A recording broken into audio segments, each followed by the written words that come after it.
ایسا نہیں ہے کہ کوئی جو ہے اسے دولت کی بدہضمی ہو رہی ہو اور کوئی وہ ہے کہ جو بھوکا مر رہا ہو، ایسا نہیں ہے۔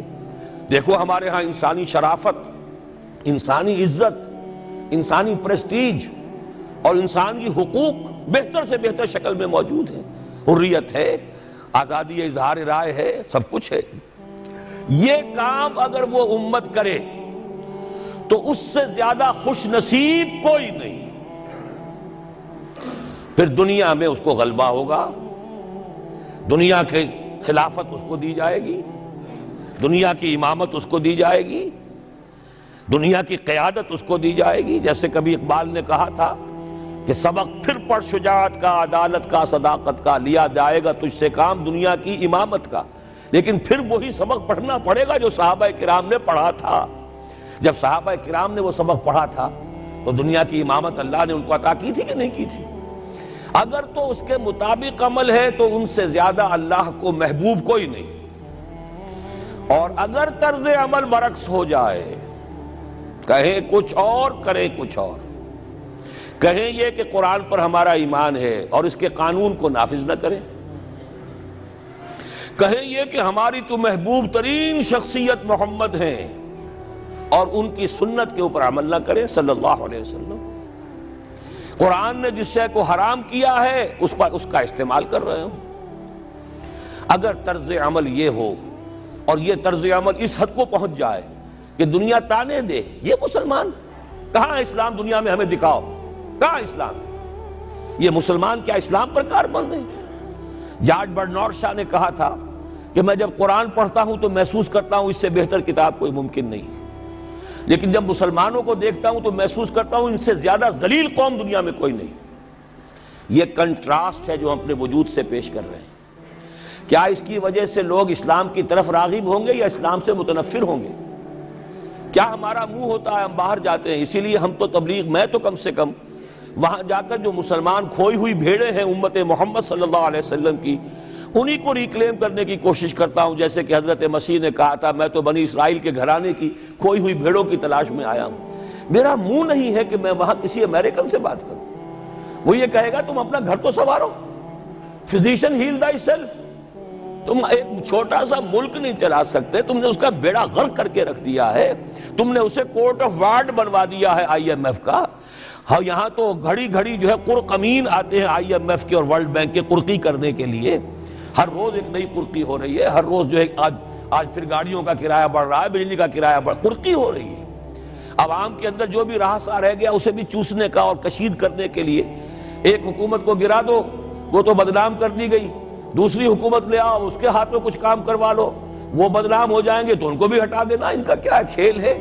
یہ کھیل کھیلتے رہیں گے اور اس میں یہ ہے کہ اپنی قرقیاں کرتے چلے جاؤ۔ یہ حال اب کیا میرا منہ ہے کہ میں جا کر وہاں بات کروں؟ تم اپنے گھر کو دیکھو، تم اپنے ملک کو دیکھو، ایک وہ ہے جنہیں تصویر بنا آتی ہے، ایک تم ہو کہ لیا اپنی بھی صورت کو بگاڑ۔ ایک ہی ساتھ تم آزاد ہوئے تھے، ہندو بھی تھے کہ نہیں تھے؟ انہوں نے اس ملک کو بنایا ہے، اپنی معیشت کو، اپنی اکانومی کو اپنی بنیادوں پر، اپنے پاؤں پر، اپنے پیروں پر کھڑا کیا ہے۔ آج جو ہے وہ ایک منی سپر پاور بن چکا ہے، اور وہ کہ ڈرتا تھا پاکستان دو طرف سے ہمیں جو ہے قابو میں کر لے گا۔ پہلے تقریباً 20 برس جو ہیں ہندوستان کے، بھارت کے کانپتے ہوئے گزرے ہیں پاکستان سے، اب 30 برس سے جو صورتحال ہے وہ آپ کو معلوم ہے۔ تو صورت یہ ہے کہ جب کوئی قوم جو امت مسلمہ ہو یہ طرز عمل اختیار کرتی ہے تو عذاب اس پر آتا ہے۔ بڑی کڑوی بات ہے، آج عذاب کفار پر نہیں آ رہا، وہ تو اللہ تعالیٰ ان سے آخرت میں نمٹ لے گا، اور آخرت تو ہے ہمیشہ کی، بڑا سو عذاب تو وہیں کا ہے۔ وَلَعَذَابُ الْآخِرَةِ أَكْبَرُ لَوْ كَانُوا يَعْلَمُونَ۔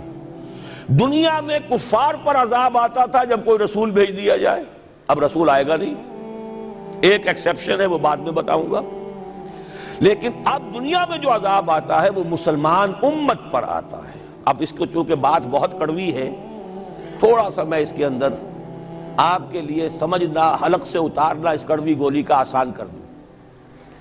دیکھیے ہم سے پہلے بھی ایک امت مسلمہ تھی کہ نہیں؟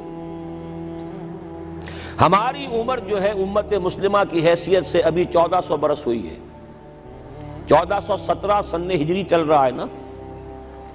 اس میں آپ اور حضور کی بعثت 12 برس اور، تو 1430 برس سمجھیے، اس لیے کہ اس وقت جب سے کہ وحی کا آغاز ہوا ہے۔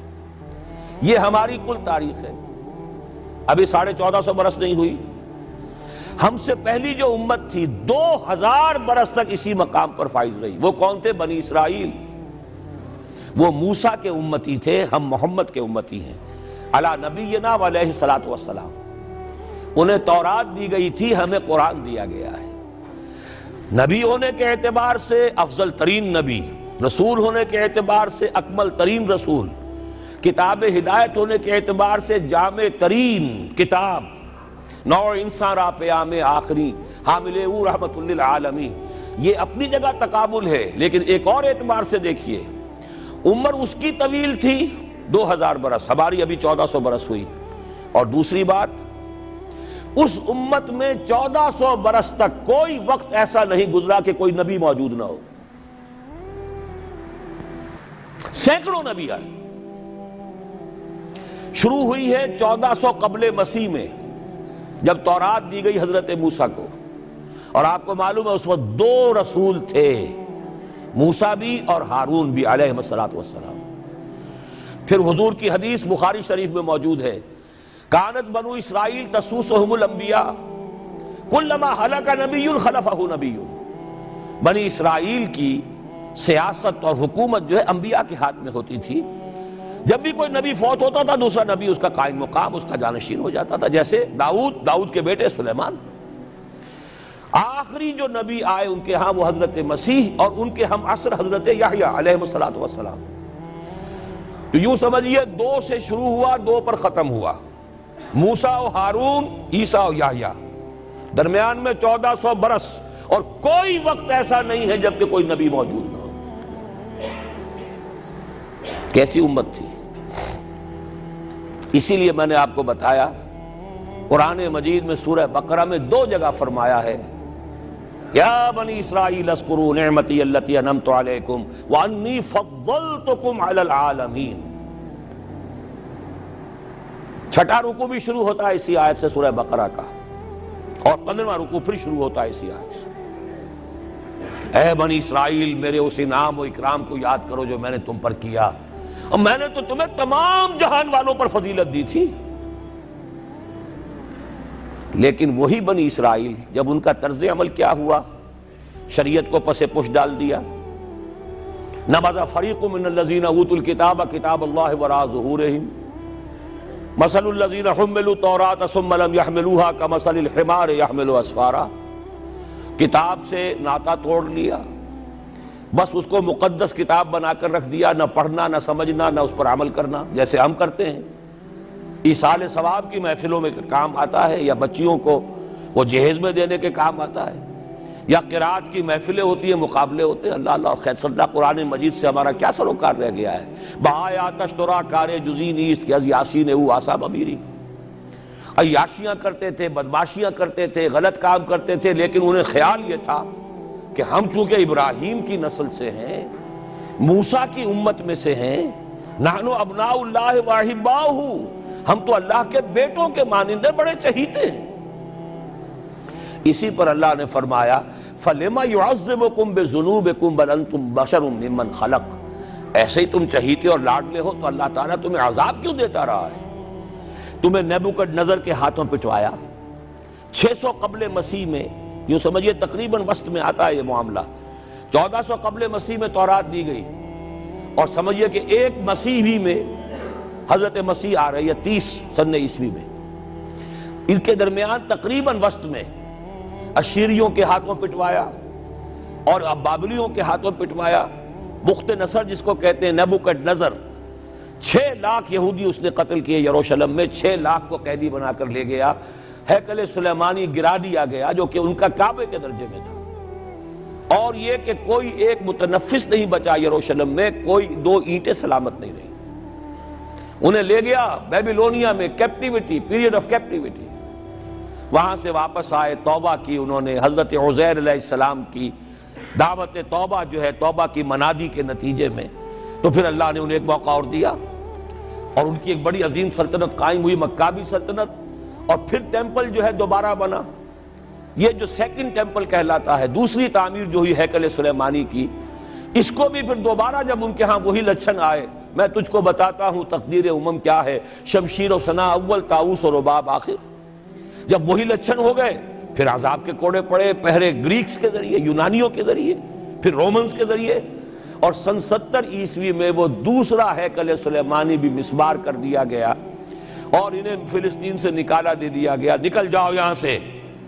تقریباً یوں سمجھئے کہ 1917 تک، سن 70 سے 1917 تک کتنے ہو گئے؟ 1850 برس ہو گئے تقریباً. 1850 برس یہ لوگ پھر فلسطین میں داخل نہیں ہو سکے، اور وہ ہیکل سلیمانی آج تک بھی پڑا ہوا ہے منہدم، سوائے اس کی ایک دیوار کے جسے یہ ویلنگ وال کہتے ہیں. وہاں جاتے ہیں، رو دھو کر آ جاتے ہیں. اب تو خیر ان کا قبضہ ہے، جانا آنے کا سوال نہیں رہا، ورنہ 1967 سے پہلے بھی اجازت لے کر جاتے تھے، ماتم کر کے آ جاتے تھے. اس لیے کہ یروشلم جو ہے اس پر قبضہ تو ان کا ہو گیا تھا، لیکن مشرقی علاقہ ہے وہ، اور اس پر ابھی عربوں کا زیادہ تسلط تھا. اب وہ ختم ہو رہا ہے.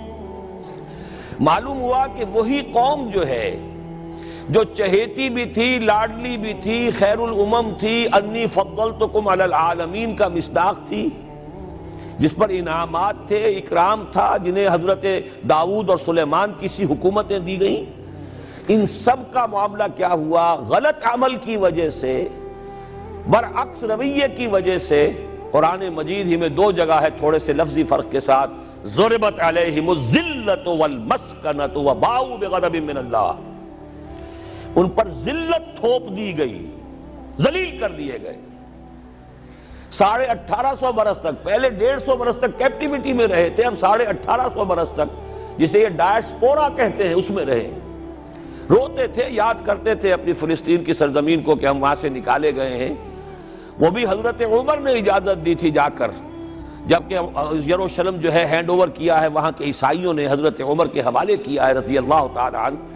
تو حضرت عمر نے انہیں آ کر زیارت کرنے کی اجازت دی، ورنہ زیارت کی اجازت بھی نہیں تھی. عیسائیوں نے روکا ہوا تھا، نو جیو کوڈ انٹر جیروشلم. اور وہ جو معاہدہ کیا تھا عیسائیوں نے حضرت عمر سے، یہ ان کی طرف سے شرط تھی کہ آپ یہاں یہودیوں کو آباد ہونے کی اجازت نہیں دیں گے، لیکن کم اینڈ وزٹ، آئیں، زیارت کریں اور جائیں، لیکن یہاں آباد نہیں ہوں گے. یہ قوم جو اونچی تھی، بڑی تھی، فضلتکم علی العالمین تھی، لیکن وہی قوم ضربت علیہم الذلۃ والمسکنۃ وباؤوا بغضب من اللہ، اللہ کے غضب کو لے کر لوٹی. یہ ہے اصل میں وہی معاملہ جو آج ہمارے ساتھ ہے. اللہ کا قانون تو غیر جانبدار ہے. وَلَن تَجِدَ لِسُنَّتِ اللَّهِ تَحْوِيلًا وَلَن تَجِدَ لِسُنَّتِ اللَّهِ تَبْدِيلًا. اللہ کا قانون قوموں اور امتوں کے لیے بدلتا نہیں. وہی صورت ہے، ہمیں بھی کہا گیا کنتم خیر امت اخرجت للناس، تم بہترین امت ہو جسے دنیا والوں کے لیے نکالا گیا ہے. تمہارا کام کیا ہے؟ ہم تو جیتے ہیں کہ دنیا میں تیرا نام رہے، کہیں ممکن ہے کہ ساقی نہ رہے، جام رہے. ہمارا کام تو تھا اس اسلام پر عمل کرے اور دنیا کو دعوت دے، اپنے عمل میں بھی گواہی دے، آؤ دیکھ لو ہم جو کچھ کہہ رہے ہیں یہ تھیوری نہیں ہے، یہ صرف لفاظی نہیں ہے، یہ شاعری نہیں ہے. اگر محمد رسول اللہ نے فرمایا صلی اللہ علیہ وسلم سید القوم خادمہم، آؤ دیکھ لو مدینے میں ہمارا خلیفہ عمر فاروق خادم ہے کہ نہیں ہے؟ کیا کوئی بادشاہ ہے؟ کیا اس نے کوئی محل بنایا ہے؟ کیا اس کے لیے کوئی خدم و حشم ہے؟ کیا اس کے لیے کوئی باڈی گارڈ ہے؟ کچھ بھی نہیں.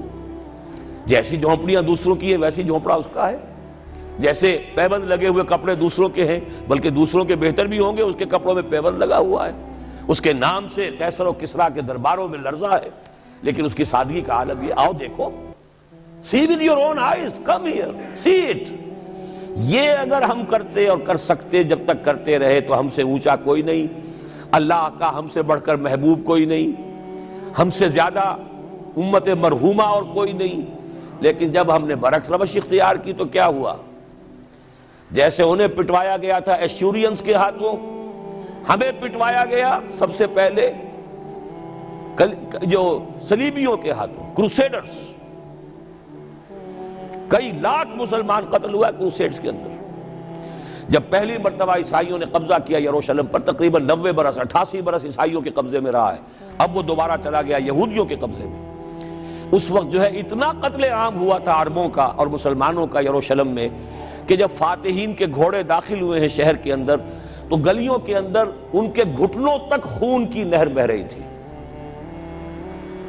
اس کے بعد آیا فتنہ تاتار، کروڑوں مسلمان قتل ہوئے، یہ لاکھوں کی بات نہیں ہے، کروڑوں مسلمان۔ پورا روسی ترکستان کا علاقہ ختم ہوا، افغانستان ختم ہوا، ایران ختم ہوا، عراق ختم ہوا، 4 عظیم مملکتیں۔ اور آخری خلیفہ بنو عباس کا وہ گھسیٹ کر نکالا گیا اپنے محل سے، مستعصم باللہ۔ ویسے تو نسل تو حضور کے چچا کی نسل سے تھا، عباسی تھا، حضرت عباس رضی اللہ تعالی عنہ کی نسل سے ہے، مستعصم باللہ، لیکن اس کو گھسیٹ کر نکالا گیا ایک جانور کی کھال کے اندر لپیٹ کر، اور تاتاریوں نے اپنے گھوڑوں کے سموں تلے اسے کچل دیا۔ وہ دن اور آج کا دن پھر امت مسلمہ کی قیادت عربوں سے چھین لی گئی۔ اس کے بعد اللہ نے پھر کرم فرمایا، پھر کچھ اولیاء اللہ کے ذریعے سے، کچھ صوفیاء کے ذریعے سے اتنا بڑا معجزہ ہو گیا، جیسا کہ حضرت عزیر علیہ السلام کے ذریعے سے ہوا تھا کہ یہود میں دوبارہ انابت اللہ، توبہ کا جذبہ پیدا ہو گیا۔ ایسے ہی کچھ صوفیاء کرام کے ذریعے سے، نیک لوگوں کے ذریعے سے، اللہ والوں کے ذریعے سے، وہی تاتاری جنہوں نے کروڑوں مسلمانوں کو قتل کیا تھا خود مسلمان ہو گئے۔ ہے آیا فتنہ تاتار کے افسانے سے، پاسباں مل گئے کعبے کو صنم خانے سے۔ پھر غلبہ ہوا، پھر ترکوں کی عظیم حکومت قائم ہوئی، ترکان تیموری، Terken Usmani, Terken Seljuqi, Terken صفوی۔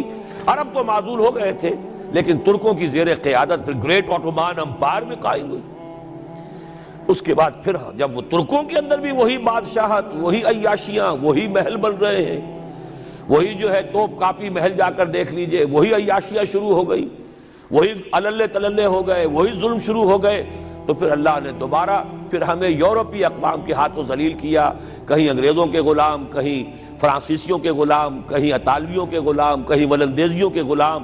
پورا عالم اسلام اس صدی کے آغاز میں پہلی جنگ عظیم کے بعد پورا عالم اسلام غلامی میں تھا، سوائے نجد کا ایک علاقہ تھا کہ نجد میں ابھی تیل برآمد نہیں ہوا تھا، ورنہ سب سے پہلے پنجے وہاں گڑتے، وہاں ریت میں جا کے لینا کیا تھا۔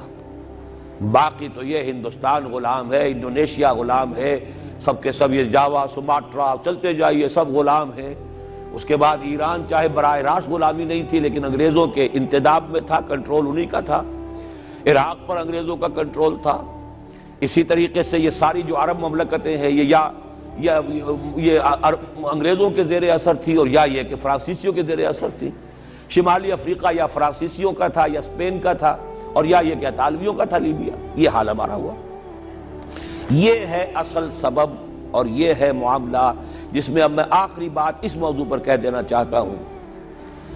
یہ پروسیس بہت جلد ایک بہت بڑی کلائمیکس کو اور بہت بڑی انتہا کو پہنچنے والا ہے۔ وہ انتہا کیا ہے؟ دیکھیے، میں نے جو کہا تھا کہ ایک استثناء ہے، ایک قوم، ایک امت ایسی ہے کہ جس نے اپنے رسول کو رد کیا اور اسے ہلاک نہیں کیا گیا۔ حضرت نوح کی قوم غرق، حضرت ہود کی قوم ختم، حضرت صالح کی قوم ختم، حضرت شعیب کی قوم ختم، آل فرعون ختم۔ یہود وہ امت ہے کہ معزول تو ہو گئی، جیسے ہی حضور آ گئے قرآن لے کر معزول ہو گئے۔ وہ جیسے کوئی ایک منصب ہے، اس منصب سے معزول کر دیے گئے، قتل نہیں کیا گیا، انہیں زندہ رکھا گیا۔ منصب تو اب قرآن آ گیا، محمد الرسول اللہ آ گئے صلی اللہ علیہ وسلم، اور کعبے کے گرد ایک نئی امت۔ وَكَذَلِكَ جَعَلْنَاكُمْ أُمَّةً وَسَطًا لِتَكُونُوا شُهَدَاءَ عَلَى النَّاسِ وَيَكُونَ الرَّسُولُ عَلَيْكُمْ شَهِيدًا۔ اگرچہ یہ امت 600 برس قبل قتل اور ختم ہونے کی مستحق ہو چکی تھی۔ کیوں؟ 600 برس قبل آئے تھے حضرت مسیح علیہ السلام، اور قرآن میں بھی ہے اور موجودہ بائبل میں بھی ہے کہ حضرت مسیح کو اسرائیل ہی کی طرف بھیجا گیا۔ صرف سورہ آل عمران میں ہے رسولاً الی بنی اسرائیل، یہ تو صرف محمد الرسول اللہ صلی اللہ علیہ وسلم ہیں جنہیں پورے عالم انسانیت کی طرف بھیجا گیا. کوئی اور رسول تمام انسانوں کے لیے مبعوث نہیں ہوا. اور ابھی بائبل میں موجود ہے کہ میں صرف اسرائیل کے گھرانے کی کھوئی ہوئی بھیڑوں کی تلاش میں آیا ہوں.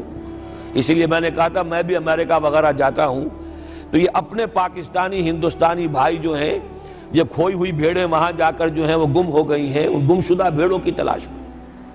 تو اس کو اچھی طرح سمجھ لیجئے، حضرت مسیح کی بعثت تھی بنی اسرائیل کی طرف، اور بنی اسرائیل نے نہ صرف یہ کہ ان کو مانا نہیں بلکہ الٹا اپنے بس پڑتے سولی پر چڑھا دیا. اپنے بس پڑتے، اس میرے الفاظ کو نوٹ کر لیجئے. گویا کہ یہ اب اس عذاب استیصال، آخری ہلاکت والے عذاب کے مستحق ہو گئے. لیکن یہ پوری انبیاء اور رسل کی تاریخ میں ایک استثناء ہے کہ اس میں جیسے آج کل ہم کہتے ہیں ججمنٹ ریزروڈ، حضرت مسیح کو اللہ نے زندہ اٹھا لیا، یہود کے اوپر لعنت تو کر دی، ختم نہیں کیا. سمجھ رہے ہیں میری بات کو؟ سن 70 سے ان پر عذاب آیا، حضرت مسیح سن 33 عیسوی میں اٹھائے گئے. سن 70 میں عذاب آ گیا ٹائٹس رومی کے ہاتھوں، وہ ہیکل سلیمانی بھی پھر دوبارہ گر گیا اور انہیں نکال دیا گیا ڈائسپورا سن 70 سے. لیکن ختم نہیں کیا گیا. یہ استثناء ہوا ہے. کیوں ہوا ہے؟ یہ بات پھر دوسری میری آج کی گفتگو میں بڑی کڑوی بات ہے، بہت کڑوی بات ہے. یہ جو دوسری امت جو جس سے کہ میں اور آپ ہیں، اور جو بہترین امت ہے، کنتم خیر امت، یہ جب طرز عمل وہی اختیار کرے گی جو یہودیوں نے کیا تھا، ان کو سزا ان ملعونوں کے ہاتھوں دلوائی جائے گی. بات سمجھ لیجئے میری. آپ کو معلوم ہے پھانسی کا پھندا کون ڈالتا ہے؟ چوڑا. اور ہندوستان میں مجھے بتایا مولانا امین حسن اصلاحی صاحب نے، وہ مشرقی یو پی سے ان کا تعلق ہے، اعظم گڑھ سے، کہ ہمارے علاقے میں یہ رواج تھا کہ اگر کوئی راجپوت شخص کوئی بہت گھناؤنا کوئی کام کرتا تھا تو اس کو جوتے لگواتے تھے چمار کے ہاتھوں. راجپوت کے سر پر راجپوت کا جوتا پڑا تو چلیے جوتا تو ہے لیکن ہے تو راجپوت کا. لیکن جب راجپوت کے سر پر چمار کا جوتا پڑتا تھا، جسے انگریزی میں ہم کہتے ہیں to add insult to injury, ایک تو تکلیف ہو رہی ہے جوتے کی اور ایک انسلٹ ہو رہی ہے کہ چمار کا جوتا ہے، تو یہ گویا کہ بدترین سزا ہو گئی. یہ امت جتنی اونچی ہے، جس کے رتبے ہے سوا، اس کی سوا مشکل ہے. جس کا مقام بلند ہے اسی اعتبار سے ان کو پھر سزا بھی سخت ملتی ہے. صاف فرما دیا اللہ تعالیٰ نے سورہ احزاب میں، اے نبی کی بیویوں تم عام لوگوں کی طرح نہیں ہو، لستم کاحد من النساء، لستن کاحد من النساء. اگر تم نے کوئی غلط حرکت کی دوہرا عذاب ملے گا. اور بات صحیح ہے، جن کے رتبے ہیں سوا ان کی سوا مشکل ہے. اس امت کو عذاب کے کوڑے مارنے والی قوم وہ ملعون اور مغضوب علیہم قوم ہے، جس کے لیے قرآن مجید 2 دفعہ کہتا ہے ضربت علیہم الذلۃ والمسکنۃ وباؤوا بغضب من اللہ. اور یہ کوڑے بہت زبردست شکل میں ابھی آنے والے ہیں. میری بات اب آپ نے سمجھ لی؟ کیوں رکھا گیا یہود کو؟ یہ جلاد کیوں سنبھال کے رکھے گئے؟ انہیں بھی سزا دی گئی. اس صدی میں بھی ہٹلر کے ہاتھوں میں بھی 6 ملین 60 لاکھ اس نے ختم کیے. ان پر تو سزا کا سلسلہ چلتا رہا. ایکسٹرمینیٹ نہیں کیا، ختم نہیں کیا، باقی رکھا ہے. اس لیے کہ ان کو کوڑا بنا کر امت مسلمہ کی پیٹھ پر مارنا ہے کہ تمہارا رتبہ، تم محمد کے امتی صلی اللہ علیہ وسلم، ہمارے آخری رسول، ہمارے اکمل رسول، ہمارے خاتم النبیین، خیر البشر، اور ان کی امت ہو کر تمہارا حال یہ ہے. تو تم سزا کے مستحق جو ہو، وہ سزا ہے کہ جو اچھی طرح سمجھ لیجئے ہماری حال جو اس صدی کے آخر میں شروع میں ہوا تھا کہ تمام مسلمان غلام. اس غلامی کے اوپر جو مزید کوڑا تیار ہوا 1917 میں بالفور ڈیکلریشن کے ذریعے سے برطانیہ نے اجازت دے دی کہ یہودی آ سکتے ہیں، اب فلسطین میں آ کر آباد ہو سکتے ہیں. وہ مکان خرید سکتے ہیں، جائیداد خرید سکتے ہیں، زمینیں خرید سکتے ہیں۔ 1971 اس پر اندیشہ تھا کہ کہیں اگر خلیفہ عثمانی نے جہاد کا اعلان کر دیا، اس لیے کہ سلطان عبد الحمید کو بڑی سے بڑی رشوتیں پیش کر کے دیکھ لیا تھا انہوں نے، کہ یہ جو ہمارے اوپر پابندی ہے کہ ہم فلسطین میں آباد نہیں ہو سکتے، جو کہو ہم تمہیں دولت دینے کو تیار ہے، یہ پابندی ختم کر دو۔ سلطان عبد الحمید ویسے جو بھی کچھ تھے چھوڑ دیجئے، لیکن یہ کہ اس نے کہا کہ جو معاہدہ عمر نے کیا تھا رضی اللہ تعالی عنہ، میں پیچھے نہیں جاؤں گا، لہذا خلافت ختم کروا دی، اور کروائی کس کے ہاتھوں؟ ایک مسلمان کے ہاتھوں، اس لیے کہ فری میسن تھا مصطفیٰ کمال پاشا، فری میسن، یہ سب یہودیوں کے ادارے۔ چاک کر دی ترک ناداں نے خلافت کی قبا، سادگی اپنوں کی دیکھ اوروں کی عیاری بھی دیکھ۔ ہندوستان میں ہنگامہ چل رہا ہے، تحریک چل رہی ہے، مسلمان ہجرت کر رہے ہیں اور سب کچھ ہو رہا ہے، اور ہندو بھی شامل ہو رہے ہیں خلافت کی تحریک میں، لیکن اب مدعی سست گواہ چست۔ جب مصطفیٰ کمال نے خود ختم کر دی تو سب پانی پڑ گیا آگ کے اوپر، اب کیا بولیں، کس کو برا کہیں؟ اس کے بعد 1948 میں ان کی ریاست قائم ہو گئی اسرائیل۔ کتنے برس بعد؟ ریاست تو خیر اس وقت بھی ان کی نہیں تھی جبکہ ٹائٹس نے ختم کیا ہے، وہ تو بہت پہلے کی بات تھی، تقریباً 2000 سال بعد اسرائیل۔ 1967 میں جنگ کروائی، اور یہ بالکل صدام کی طرح کا مسئلہ تھا۔ 1967 کی جنگ میں ایک سازش تھی، انہوں نے بطور مہرہ استعمال کیا جمال عبد الناصر کو، جس نے اچانک جو ہے ایلات کی بندرگاہ کو بلاک کر دیا۔ 1967 اس پر جھپٹا مارا ہے اسرائیل نے، ادھر سے سینائی لے لیا، ادھر سے گولان ہائٹس لے لیے، ادھر سے جو ہے West Bank of Jerusalem, West Bank of Jordan لے لیا۔ یہ 67 کی بات ہے۔ پھر عالم عرب میں ایک ملک ذرا نکلنے لگا تھا کہ شاید ایک کے پاس پیسہ بہت تھا، لیبیا کے پاس، وہ مدد کر سکتا تھا کسی مسلمان ملک کی کہ وہ ایٹم بم بنا لے۔ دو ملک ایسے تھے، ایک غیر عرب، ایک عرب۔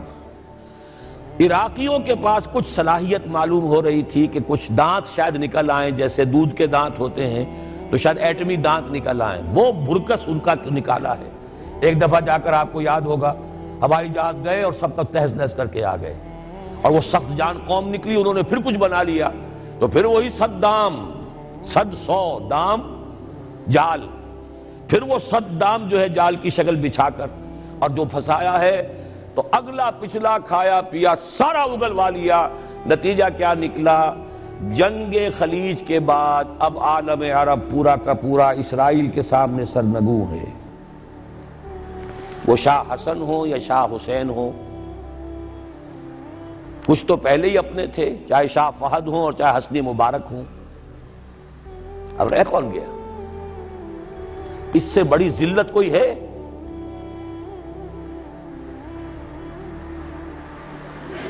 جن کے ساتھ ایک میز پر بیٹھنے کو تیار نہیں تھے، جن کے ساتھ گفتگو کو تیار نہیں تھے، اور بلا کر کہاں کھڑا کیا ہے؟ آؤ میڈرڈ میں، اسپین میں آؤ، اسپین سے شروع کروائیں گفتگو۔ اور اسپین کون سی جگہ ہے؟ مسلمانوں کا دنیا میں سب سے بڑا قبرستان، جہاں 800 برس حکومت کی اور پھر ایک ایک بچہ ختم کر دیا گیا، نام و نشان مٹا دیا گیا۔ 1492 میں فال آف گرینیڈا ہوا ہے، سقوط غرناطہ، اور 1992 میں ٹھیک 500 برس بعد یہ نیگوسیشن شروع ہوئی ہیں میڈرڈ کے اندر۔ اور اب جو صورتحال ہو رہی ہے، آپ اخبارات میں پڑھ رہے ہوں گے، وہ نام نہاد صلح کو توڑنے کے اوپر تلا بیٹھا ہوا اسرائیل۔ کیا ہوگا؟ ابھی میں ادھر جانا نہیں چاہتا۔ بہت بڑا ہنگامہ آ رہا ہے، بہت بڑا ہنگامہ آ رہا ہے، اور سب سے بڑا یہ عذاب کا کوڑا جو ہے یہودیوں کے ہاتھوں کس پر پڑے گا؟ عربوں پر۔ کیوں پڑے گا؟ اس لیے پڑے گا کہ اس امت مسلمہ میں عربوں کی فضیلت سب سے اونچی ہے، اصول تو وہی ہے، جن کے رتبے ہیں سوا ان کی سوا مشکل ہے۔ عرب کون ہیں؟ جن میں سے حضور تھے صلی اللہ علیہ وسلم۔ یہ رتبہ بلند ملا جس کو مل گیا، ہر مدعی کے واسطے دار و رسن کہاں۔ عرب کون ہیں؟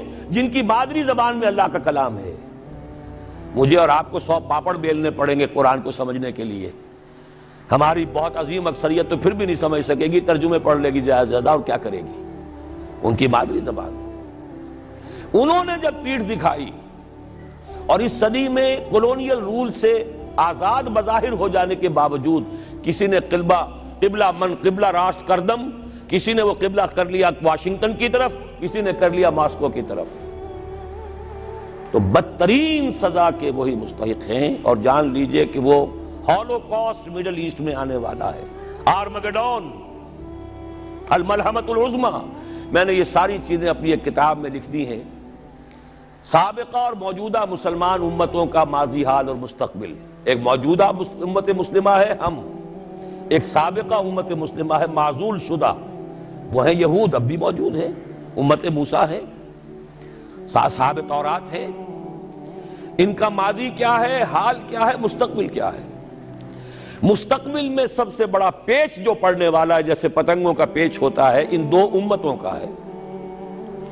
مڈل ایسٹ سب سے بڑی جنگ، تاریخ انسانی کی عظیم ترین جنگ کا میدان بنے گا، جس کو حضور نے نام دیا الملحمۃ العظمی، عظیم ترین جنگ۔ احادیث موجود ہے میری اس کتاب کے اندر، حوالوں کے ساتھ ہے، ٹیکسٹ کے ساتھ ہے۔ ویل للعرب من شر قد اقترب، ہلاکت اور بربادی ہے عرب کے لیے اس شر سے جو قریب آ چکا ہے۔ لیکن اب یہ بات تو پھر میرے اور آپ کے لیے ذرا دور کی ہو گئی۔